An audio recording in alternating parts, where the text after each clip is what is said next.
Hi everybody, this is GodsgirlG coming back at you again with another video. Hopefully you'll like what our topic is tonight. We're going to be talking again about online dating since I've received a couple of different requests about that. That's what we're going to be talking about today, so here it goes.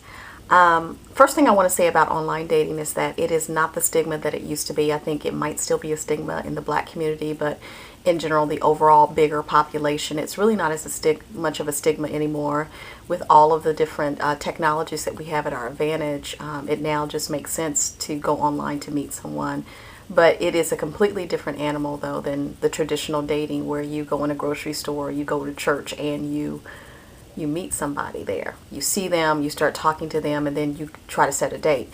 It's completely different than that. I personally feel that, you know, for my girlfriends who are doing online dating, I really feel that you need to go at a much slower pace with that. So with that in mind, I want to give a couple of different things to really try to help you out.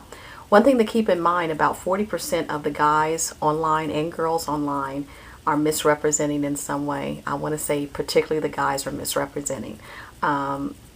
It's a perfect place to pretend to be someone that you're not. If you are married and you're just wanting a little bit more excitement in your life, not with your mate, but just excitement in your life, wanting the newness of a relationship, that would be the place to do it, because you can be anybody that you want to be online. And of course, there's always someone willing who is looking for someone. And then of course you have someone that's the predator preying upon women and men's hearts. So just keep that in mind. And be careful of what you write, because sometimes on your online dating sites you can write the wrong things that will attract people that really, there's certain keywords I think that they look for. So just be careful with that. You don't want to sound desperate. You don't want to sound that you're just so willing to do anything to find love, because love, you shouldn't be desperate when you're trying to find love. And if you're desperate, then there's really some healing that needs to take place within you. There's a misconception about yourself that you need to really get in check. So I want to give you right now, I want to give you my top, let's see, 1, 2, 3, 4, 5, top 5 for how you know that you are with Mr. or Mrs. or Mrs. wrong. Okay, so here they go. They're not in any particular order. Number 1, they're too aggressive. I don't think I need to say more, but when you have someone that's really, really aggressive, something just don't feel right about that. You don't know if they're mentally unstable or if they're just desperate or what. So they're too aggressive. Next, they lie about basic stuff. For example, how old they are. They may really be 55 and they're telling you that they're 45. Lie. She may tell you that she's a size 14, but really she's a size 32. Lie.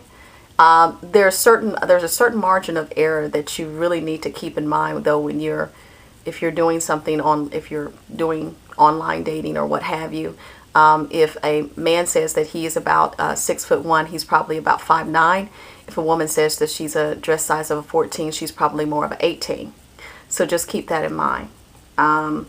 Next, he or she does not respect your time. For example, if you tell him or her that you have a meeting at 8 o'clock the next morning and it's a Tuesday, and they give you a call at, what, after midnight, and you're asleep, there's something just is not right about that. They're not respecting your time. It's one thing if they want to call and say, you know, I know you're in bed, I just wanted to hear your voice, quick hello, a quick goodbye. That's one thing. But if they're keeping you up every night until 2 o'clock in the morning and you're not getting any sleep, you're not being productive on your job, that's not a respect of your time at all. If you are with your family and you told them that you would be with your family and they're constantly blowing your phone up, to me, that would be a sign of a person that may have some control issues, whether they are male or female. So you might want to get that checked. Check that one quick. The other one, it kind of goes hand in hand with the does not respect your time, is that after talking with that person, you feel drained. They kind of drain your energy. If you're really talking about someone that you like, they actually really should give you energy, that you should really feel really good after talking with them. no one really should drain your energy. If they're draining your energy, then you need to listen to your spirit about that, because maybe that's a sign. Maybe they're saying, you know what, if you're just meeting them and they're draining your energy, it's time to let them go early. It's better to cut your cost early rather than late when you get too wrapped up in that person. Next, he or she disappears for periods of time and then just shows back up. If someone is really into you, they're into you. They don't disappear for periods of time, and I don't care if they say that they are dealing with, someone's funeral, or, I'm dealing with a project right now. No, a quick phone call, 5-minute phone call, or even a minute phone call, just saying, you know what, I'm really busy, but if you, but I just wanted to hear your voice, let you know I'm okay, just thinking about you, just really, really busy. No one is ever so busy that they cannot pick up the phone and call you for at least 1 minute and just say hello. And I'm not talking calling every single day, but when you're involved with someone, if they don't have time for you, and if they can't make time for you and they disappear for periods of the time, and then here's the kicker, they'll send you an email or send you a text message that says, hey, I was just thinking about you, and the next day they call because they're trying to prime you for the reason why, I've been out of your life for a period of time. I just want to let you know that I'm calling. That is a serious sign of a player.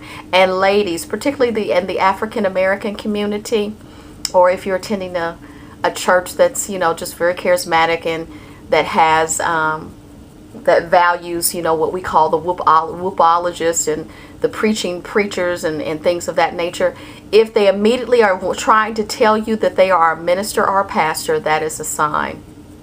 When you are a minister or a pastor and you are single and you are really looking for a wife, that's probably not going to be the first thing that's out of your mouth, because most of the pastors that are single that I know, they really don't want you to know that they're a pastor or a minister, because they want you to get to know the man before you know the preaching man.